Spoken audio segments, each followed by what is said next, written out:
Programme పేరు restaurant comedy. ఒరే రవి, తొందరగా రారా, ఆకలేస్తుంది. 2 minutes వెయిట్ చేయమమ్మా, రెడీ అవుతుంది. సో మరి ఇప్పుడు మనం రెస్టారెంట్ లో ఉన్నాం. మరి రెస్టారెంట్ లో అంటే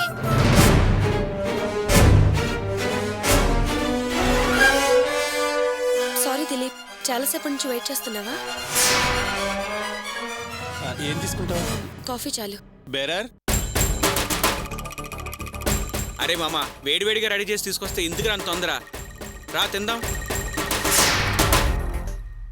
2 కాఫీ. Okay sir. ఒరేయ్, ఆకలో ఆకలో అన్నావు, తింటాం మానేసి ఆ టీవీ చూస్తా కూర్చున్నావు ఏంటి అంత ఇంట్రెస్టింగ్ ప్రోగ్రామ్ ఏమొస్తుంది?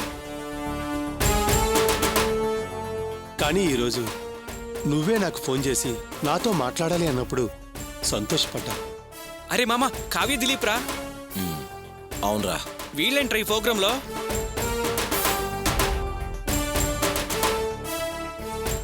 ఈ ప్రోగ్రామ్ షూట్ చేసేటప్పుడు వాళ్ళ ఆ హోటల్లో కలిసి మాట్లాడుకున్నట్టున్నారు. ఇది వాళ్ళకి తెలియకుండానే టెలికాస్ట్ అవుతోంది. సర్లేరా, వాళ్ళు కూడా మనకెందుకు, దా వచ్చి తిను, వేడి చల్లారిపోతుంది. రేయ్, కావ్య విషయంలో ఓడిపోయానని చాలాసార్లు బాధపడటంతోనే సరిపోయింది. నువ్వు ఒక్కొక్కసారి నిద్ర రాక చాలా ఇబ్బంది పడ్డానురా. ఆ దేవుడు నా బాధ చూడలేక నాకో మంచి రూట్ చూయించాడు రా. ఇక దాని మీద పగ తీర్చుకోకుండా వదలనురా. అంటే ఇప్పుడు ఏం చేస్తారో నువ్వు? మల్స్కి ఫోన్ చేసి ఒక్కసారి నీ భార్య గురించి, ఆవిడి గారి బుద్ధి గురించి టీవీలో వస్తున్న ప్రోగ్రాం చూడండి, ఆవిడ క్యారెక్టరు, ప్రీవియస్ లైఫ్ అర్థమవుతుంది అని చెప్తాను. కావ్య జీవితం మీద దెబ్బ కొడతాన్రా. అరే మామ, తొందరపడకరా, ఒక్కసారి నేను చెప్పేది వినిపించుకో. ఏంట్రా నువ్వు చెప్పేది నేను వినేది? దాని మీద పగ తీర్చుకునే మంచి ఛాన్స్ వస్తే దాన్ని మిస్ చేసుకోమంటావు? పగ అని ఆవేశపడిపోయి తెలుగు తక్కువ పని చేయకరా. ఆల్రెడీ నువ్వు 2 times దెబ్బతినున్నావు. ఇలాంటప్పుడు కావ్య గురించి నువ్వు బ్యాడ్గా చెప్తే మల్స్కి నీ మీద డౌట్ రాదా? ఒక్కసారి ఆలోచించు. అందుకని మల్స్కి చెప్పొద్దంటావా? చెప్పాలి, తప్పకుండా చెప్పి తీరాలి. కానీ నువ్వు చెప్పినట్టుగా కాదు, నేను చెప్పినట్టుగా చేయరా. మమ్మీ రెడీనా? రెడీరా? యాండి మీరు రండి, భోంచేద్దురు గాని. వస్తున్నాను విజయలక్ష్మి. అమ్మ కావ్య, మల్స్ వచ్చాడు, భోజనం వడ్డిద్దు గాని రామ్మా. మా ఏంటి రోజు స్పెషల్? ఈ రోజు స్పెషల్ ఏమీ లేదురా, కావ్య వంట చేయడమే స్పెషల్. Wow, interesting. రేయ్, నాకు వాసన వచ్చినప్పుడే అనుకున్నాను రా, మీ అమ్మ చేతి వాటానికి అంత గుమ్మగుమ్మలు ఉండవని. చాలండి, ముందు భోంచేయండి. Yes Ram, tell me. Sir, ఇంట్లో ఉన్నారా బయట ఉన్నారా? ఇంట్లోనే ఉన్నాను. ఏంటి విషయం? సార్, కాస్త జెమినీ టీవీ ఆన్ చేసి చూడండి. జెమినీ టీవీయా? దేనికి? చాలా సంతోషకరమైన విషయం సార్. కావ్య మేడం గారు టీవీలో కనిపిస్తున్నారు. కావ్య జెమినీ టీవీలోనా?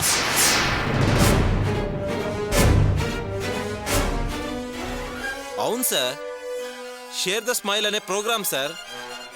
నేను మేడంని టీవీలో చూడగానే చాలా సంతోషపడ్డాను. అందుకే మీరు కూడా హ్యాపీగా ఫీల్ అవుతారని అందుకే మీకు ఫోన్ చేశాను. తొందరగా చూడండి సార్, లేకపోతే ప్రోగ్రామ్ అయిపోయేటట్టుంది. Thank you Ram, thanks for the information. Kavya, నువ్వు జెమినీ టీవీలో వస్తున్నావంట.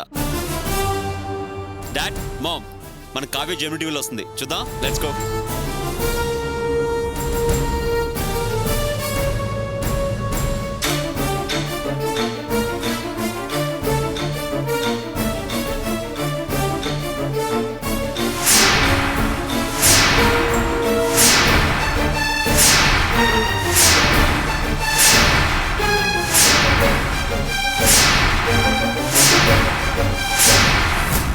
అరే, ఆకలో అన్నావు, ఎక్కడికి వెళ్తున్నావు?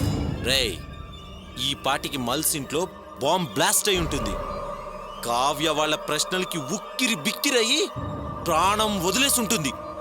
అది ఇప్పుడు కన్నీళ్లలో మునిగిపోతూ గిలగిలగిలగిలా కొట్టుకుంటూ ఉంటుందిరా. దాన్ని చూసి ఎంజాయ్ చేయడానికి వెళ్తున్నా. గుడ్ న్యూస్ తో వస్తాను మామా. All the best. ఈసారి ఇంకా నువ్వు ఏమీ చెప్పి తప్పించుకోలేవు కావ్య. మల్స్ క్యారెక్టర్ తెలుసు కదా, టెలికాస్ట్ అయిన ప్రోగ్రాం చూసి టెర్రరిస్ట్లా రెచ్చిపోయి ఉంటాడు. పిచ్చి పిచ్చిగా నిన్ను చీల్చి చెండాడుంటాడు. సగం చచ్చి పూర్తిగా చచ్చే ధైర్యం లేక అల్లాడుతూ ఉండిపోతావు. నీ కన్నీళ్లు చూసి నేను ఆనందించాలి. అందుకే ఆ సంతోషాన్ని వెతుక్కుంటూ నీ దగ్గరికి వస్తున్నాను కావ్య. బాగా బాగా ఏడుస్తూ ఉండు. నా మీదే ఛాలెంజ్ చేస్తావా? ఏడు, ఏడువు, కుళ్ళి కుళ్ళి ఏడువు.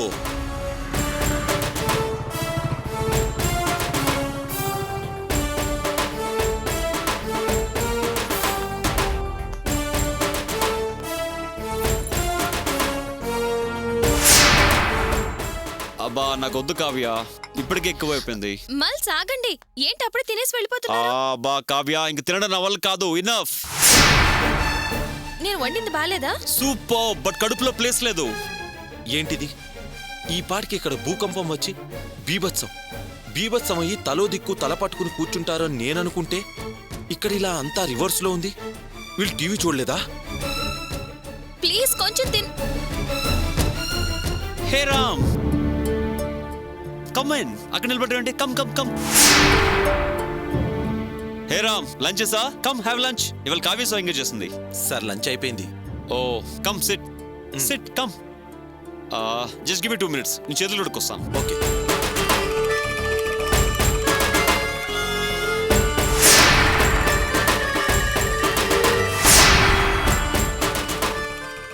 ఒకవేళ పవర్ కట్ అయి ప్రోగ్రాం చూడలేదా? అసలు చూసారా లేదా ఎలా తెలుస్తుంది? ఏంట్రామ్ డల్ గా ఉన్నావు? అబ్బే అదేం లేదు మేడం. వాట్ రామ్, ఏంటి విశేషాలు? సండే పాటు ఇంటికి వచ్చావు. Any news? అవును sir. What's that? Come on tell me. Godown కోసం సైట్ చూడమన్నారు కదా? అవును, చూసావా? చూసేశాను సార్. ఎల్బీ నగర్ దగ్గర ఉందని మా ఫ్రెండ్ చెప్పాడు. అది చూసొద్దామనే బయలుదేరాను. అయితే కాస్త దూరం కదా, మీతో డిస్కస్ చేసి వెళ్దామనే వచ్చాను. చూడు రామ్, మన డిస్టెన్స్ ప్రాబ్లం లేదు. మన ట్రాన్స్పోర్ట్కి ట్రాన్స్లేషన్కి ఈజీగా ఉంటే చాలు. I'll be easy for us. Sir, టీవీలో మేడం గారు ప్రోగ్రాం చూసారా? హే రామ్, నీ విషయం చెప్పడం మర్చిపోయాను. Thanks for the information. నువ్వు కానీ టైంకి ఆ ప్రోగ్రామ్ గురించి చెప్పకపోతే నేను ఈ ప్రోగ్రామ్ మిస్ అయిపోయేవాడిని. అంటే కావ్య మేడం గారిని మీరు ఆ ప్రోగ్రాంలో చూసారా సార్? నో, నేను ఈ ప్రోగ్రామ్ కావ్యం చూడలేదు. నన్ను నేను చూసుకున్నాను.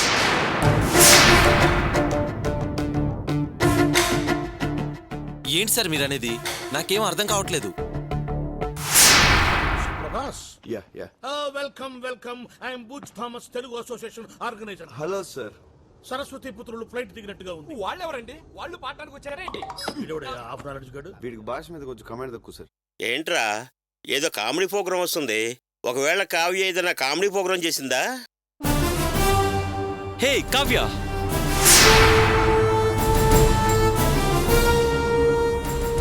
హాయ్ అండి, ఐఎమ్ ఫ్రమ్ జెమినీ మ్యూజిక్. నా పేరు మాధురి. మరి మీ పేరు? దిలీప్. హే మల్స్. హే కావ్య, నేనే టీవీలో. Daddy, it's me. Mummy, see. అవునా నాన్న, నువ్వే నా బంగారు కొండ. మేము ఉంది మీ లవ్ ప్రాబ్లం సాల్వ్ Hey, చేయడానికి Dilip. రండి. How పర్లేదు are you, చెప్పండి. హాయ్ అండి, Hi. నా పేరు మాధురి. మీ పేరు? మల్స్. మల్స్ అనే పదం నేను ఏ డిక్షనరీలో వినలేదే. అది డిక్షనరీలో ఉండే పదం కాదు, నాకు నేను పెట్టుకున్న పేరు. అంటే మీ పేరు Mallanna? How dare you can call me Mallanna? Just get out from here. I said just get out. Have some manners. పద అటు వెళ్దాం. Hey, I will kill them if anybody call me Mallanna. Hey, ఎక్కడండి మీరు? అది యాక్చువల్గా నేను come come sit sit come.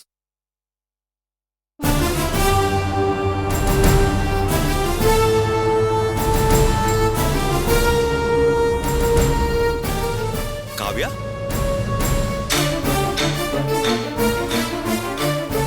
Hi Kavya. Hi. నువ్వేంటి ఇక్కడ? అది హాయ్ కావ్య. హాయ్. అంటే మీ ఇద్దరు ఇప్పుడే మీట్ అవుతున్నారా? అవును. మీరు కూర్చోండి. ఫ్రెండ్ రమ్మంటే వచ్చాను, తను ఇంకా రాలేదు. లేట్ అయ్యేటట్టుంది. నాకు కొంచెం అర్జెంట్ వర్క్ ఉంది, నేను బయలుదేరుతాను. కాబోయే జంట, నేను మిమ్మల్ని డిస్టర్బ్ చేయడం బాగోదు. వస్తా కావ్య. వస్తానండి. హే దిలీప్, కాఫీ తాగిల్లా? నో సార్, ప్లీజ్, నేను బయలుదేరుతాను. Bye bye Kavya. అది రామ్ జరిగింది.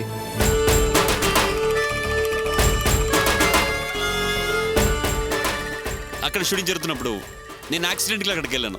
నేను కావ్యాన్ని కూడా అక్కడే సర్ప్రైజ్గా మీట్ అయ్యాను. ఆ విషయం తనకి కూడా తెలియదు. మేము మాడుతున్నప్పుడు వాళ్ళు షూట్ చేస్తుంటున్నారు. అదే ఇప్పుడు రిలీజ్ అయింది.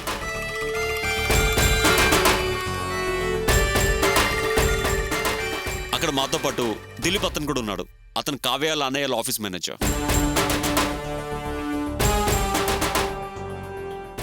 ఓకే రామ్, నువ్వు సైట్కి వెళ్ళి చూసాక అంతా కన్ఫర్మ్ చేసుకుని నాకు ఫోన్ చేయి. So that I'll come and say it. Okay? అలాగే సార్.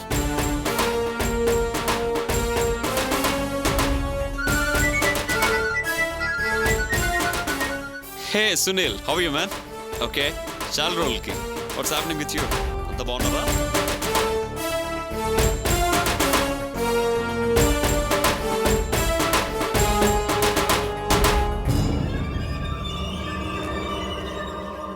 హలో, నన్ను పట్టుదామనుకున్నావు అవునా? నేను పట్టుబడలేదు. షాక్ తిన్నావు కదూ? ఇకపై నువ్వు షాకుల మీద షాకులు తింటావు. చూడు, మళ్ళీ మళ్ళీ చెప్తున్నాను, నువ్వు నన్ను ఏమీ చేయలేవు. నీ ప్లాన్స్ ఏవి వర్కౌట్ అవ్వవు. ఎందుకంటే దేవుడు నా పక్కనున్నాడు. ఆయన చిన్న చిన్న పరీక్షలు పెట్టొచ్చు, కానీ మంచి వాళ్ళకి అన్యాయం జరుగుతుంటే చూస్తూ ఊరుకోడు. వెళ్ళు.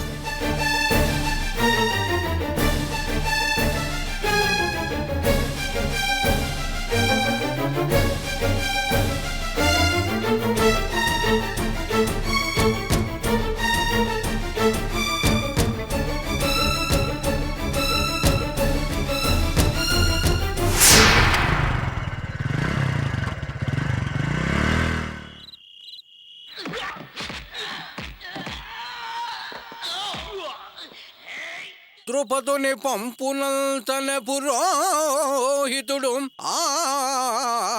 ధృతరాష్ట్ర శుచి బల్కపటి వినండు సంధి జడగా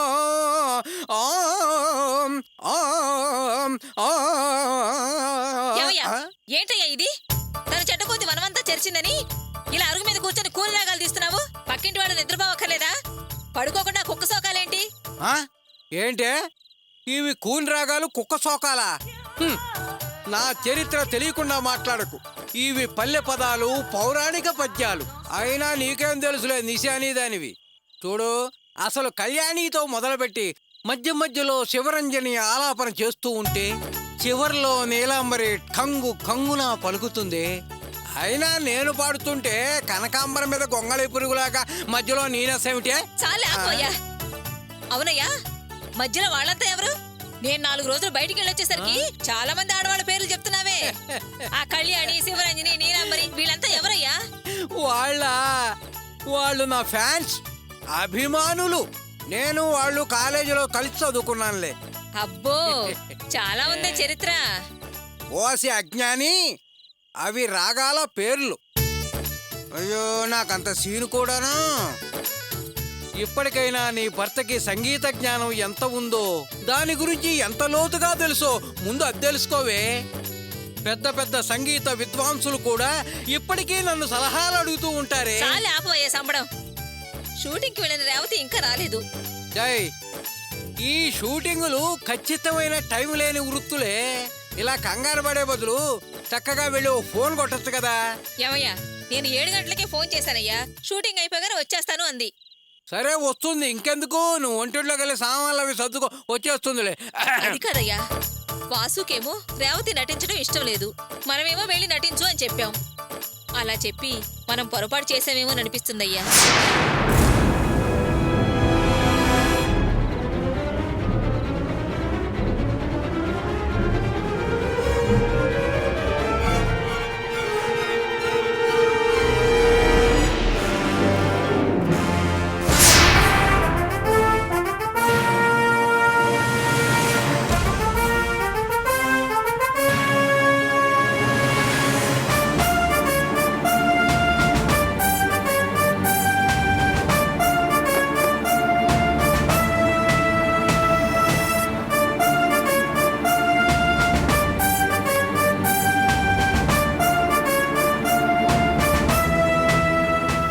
ఓకే రేవతి, రేపు కలుద్దాం. Good night. Good night. Bye.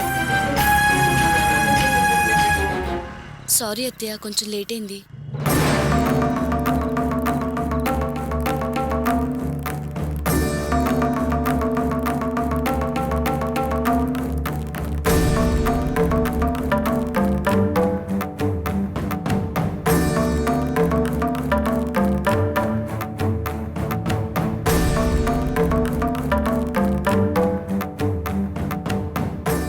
Revathi, ఏంటత్తయ్య?